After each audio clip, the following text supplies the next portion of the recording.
कई स्टूडेंट्स का एक काफ़ी कॉमन सवाल रहता है कि आईआईटी सिलेक्शन के अंदर क्या सबसे इंपॉर्टेंट फैक्टर होता है, what is the one single thing जो अगर एक स्टूडेंट में हो वो जेई क्लियर कर सकता है with the best possible marks. And today I am going to discuss the story of two of my friends.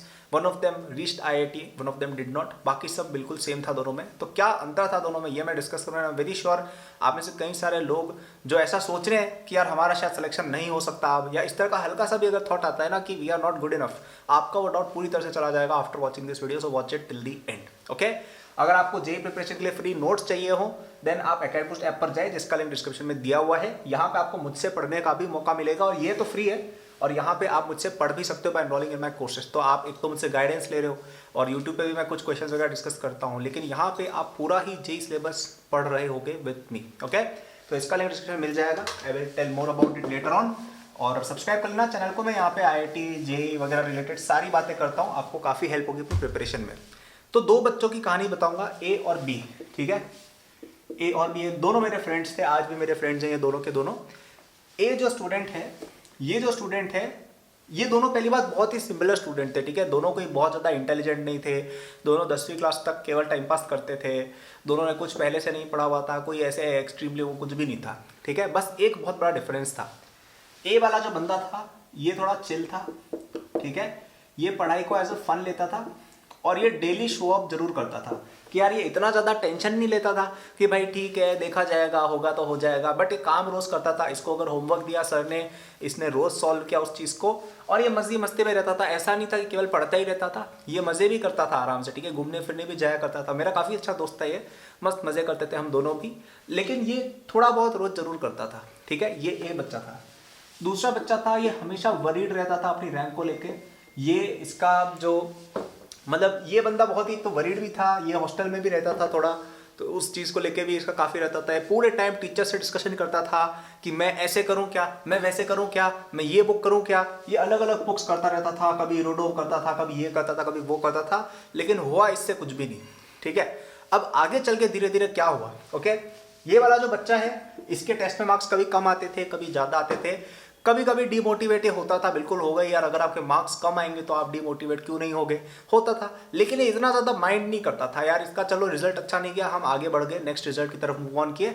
धीरे धीरे धीरे ये पढ़ता गया, पढ़ता गया, पढ़ता गया, पढ़ता गया, इंप्रूव होता गया। ठीक है, मेरा काफ़ी अच्छा दोस्त था और ये भी मुझे काफ़ी मोटिवेट करता था। ये मुझे बोलता था कल्पित यार रैंक 1 लानी अपन को, ये उदयपुर में रैंक 1 लाने से खुश मत हो जाता। इस तरह से ये मुझे भी काफ़ी मोटिवेट करता था और ये खुद भी काफ़ी मोटिवेटेड रहता था। ठीक है, सो इसकी स्ट्रेंथ क्या थी?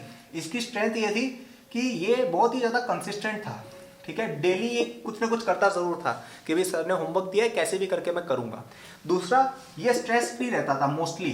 ठीक है, अब देखो स्ट्रेस तो देखो सबको ही होता है जेई प्रिपरेशन में, आप ऐसा नहीं कह सकते कि कोई बंदा स्ट्रेस फ्री जी रहा है, थोड़ा बहुत देखो सबको होता है, लेकिन ये बहुत ज़्यादा ऐसे नहीं था कि भाई देखो ये मैं ग्राफ क्या बनाया कि डिप भी हुआ है, लेकिन इतना ज़्यादा नहीं हो गया कि भाई पूरा डिस्ट्रॉय हो गया। लेकिन ये जो बंदा था ये बहुत ही हेक्टिक टाइप अजीब सा था, मतलब इसका ग्राफ कभी बहुत ऊपर कभी नीचे, इस तरह का ये बंदा था कि कभी तो बहुत बढ़िया परफॉर्म करेगा, फिर ये एकदम डिप्रेस हो जाएगा, फिर कभी रोडों पे चला जाएगा, कभी एचसी वर्मा की दौड़े लगाएगा, कभी कोचिंग का करेगा, कभी ये करेगा, कभी वो करेगा। मतलब ये बंदा किसी एक चीज़ के ऊपर फिक्स्ड नहीं है, ये अपना प्लान बार बार चेंज कर रहा है कि भाई प्लान बना दिया, उसके बाद ये बार बार कुछ और कर रहा है कि आज इसने सोचा कि कोचिंग का करूंगा, कल बैठ के ये फॉरेन ऑथर की बुक पढ़ने लग गया, परसों बैठ के डिप्रेस हो गया, उसके बाद टीचर से जाके डाउट पूछने लग गया। समझ रहे हो कि प्लानिंग नहीं है बंदे के पास, कंसिस्टेंट नहीं है बंदा, एक प्रॉपर स्ट्रेटजी फॉलो नहीं कर रहा है, काफी इराटिक वे में चल रहा है, रैंडम बंदा, रैंडम है। इसकी तरह नहीं है कि भाई इसका एक पैटर्न है, इसके अकॉर्डिंग चल रहा है। अब मैं आपसे पूछूं इनका रिजल्ट क्या रहा। ये बंदा आज आईआईटी के अंदर पढ़ा, मैं कौन सी आईआईटी में पढ़ा वो नहीं बताऊंगा वरना सबको पता चल जाएगा कौन है ये बंदा। इसकी अभी जॉब है बहुत ही अच्छी एलपीए की जॉब है इसकी, इंडिया के अंदर ही है, बहुत ही शानदार जॉब है। मतलब इस बच्चे को देख के तुम अगर 11th क्लास में इस बच्चे से मिलते ना, तुम कह नहीं सकते थे कि यार एक दिन ये इतना बड़ा आदमी बन जाएगा, तुम कह ही नहीं सकते थे, इसको देख के तुम कह ही नहीं सकते थे। और ये बंदा, इसका कॉलेज टियर 3 कॉलेज था और इसकी अभी तक प्लेसमेंट मैंने तो नहीं सुना हुई है। ठीक है, बंदे दोनों अच्छे थे, मेहनती दोनों थे। ठीक है, और उल्टा ये बच्चा आप कह सकते हो थोड़ा ज्यादा मेहनती था। ठीक है, ये ज्यादा फोकस्ड भी था ये बंदा, लेकिन डिफरेंस क्या था कि ये बंदे ने एक प्लान बनाया और उस पर स्टिक किया। इसका प्लान बनाया कि यार मैं पढ़ाई रोज करूंगा, सर जो बोलेंगे वो मैं करूंगा, मेरा कोचिंग का मटेरियल है वही करूंगा, लेकिन करूंगा। ओके, इसने ज़्यादा स्ट्रेस नहीं लिया अपने प्रिपरेशन को लेके, चिल रहा और मज़े मस्ती के अंदर जाके एग्जाम इसने दे दिया और इसकी रैंक अच्छी आ भी गई, आईआईटी भी चला गया, प्लेसमेंट भी फोड़ दी और अभी ये बहुत ही शानदार जीवन जी रहा है, एकदम बहुत एकदम ड्रीम। आप लोगों का जो ड्रीम लाइफ नहीं होता है कि अरे यार हम आईआईटी चले जाए, ये कर ले वो कर ले, अच्छी जॉब लग जाए, सब इसके साथ हो चुका है। और वेयर एज दिस बंदा, इसने कोई प्लान फॉलो नहीं किया, इसने कोई स्ट्रेटजी नहीं बनाई। आज ए किताब कर रहा है, कल बी करेगा, बी कर रहा है सी करेगा, फिर इसका कुछ हुआ नहीं तो गोल गोल ही घूमता रहेगा। तो यहाँ पे हम 2-3 चीजें सीख रहे हैं। क्या सबसे इंपॉर्टेंट फैक्टर है? अब मेरा आज जो ओरिजिनल था, ए और बी एकदम इक्वल समान स्टूडेंट होने के बावजूद क्यों इनमें डिफरेंस आ गया? पहला फैक्टर था स्ट्रेटजी का। अब मुझे पता है कई सारे लोग ऐसा बोलते हैं, जैसे मैंने कल ही एक बच्चे का कमेंट पढ़ा कि कल्पित भैया आप जब प्रिपरेशन कर रहे थे आप ये वीडियोस नहीं देखते होगे। मेरे भाई मैं देखता था, उस समय वीडियोस का ज़माना नहीं था, उस समय ब्लॉग और कोरा का ज़माना था। मैं बहुत ज़्यादा देखता था, मैं बहुत ज़्यादा स्ट्रेटजाइज भी करता था, या कि मुझे ये चीज़ ऐसे करनी है, वो चीज़ ऐसे करनी है। Planning is very very important. कभी भी कोई घर वगैरह बनता है उसमें प्लानिंग सबसे इंपॉर्टेंट होती है, आर्किटेक्चर सबसे इंपॉर्टेंट होता है, ना कि ये वो ईंट वगैरह ये सब तो कोई भी लगा देगा। प्लानिंग सबसे इंपॉर्टेंट चीज़ है। वैसे ही if you are doing anything, अगर आप एक बैटल भी लड़ने जा रहे हो, वहाँ पे क्या होता है? पहले प्लानिंग होती है कि यार हम बंदे पे अटैक कैसे करेंगे। अगर आप कोई मैच देखो उसमें टैक्टिक्स सबसे इंपॉर्टेंट होते हैं यार, कि किस तरह से हम खेलेंगे। कई बार एक बड़ी टीम को एक छोटी टीम हरा देती है क्योंकि उनका टैक्टिकल गेम अच्छा होता है। वैसे ही जेई प्रिपरेशन में हो सकता है कि तुम स्मार्ट नहीं हो सकता है तुम हार्ड वर्किंग उतने नहीं हो, लेकिन अगर तुम्हारा प्लान अच्छा है, तुम्हारा स्ट्रैटेजी अच्छा है, तो आप अवश्य जीतोगे। इसीलिए मैं कई सारे स्ट्रैटेजी वीडियोस डालता रहता हूँ। मैं ट्राई करता हूँ यार कि हर मंथ के अंदर मैं अपडेट कर करके बताऊँ यार कि ये चीज़ करो, ये चीज़ करो। क्यों करता हूँ मैं? क्योंकि वो सबसे ज़्यादा इंपॉर्टेंट है। ओके।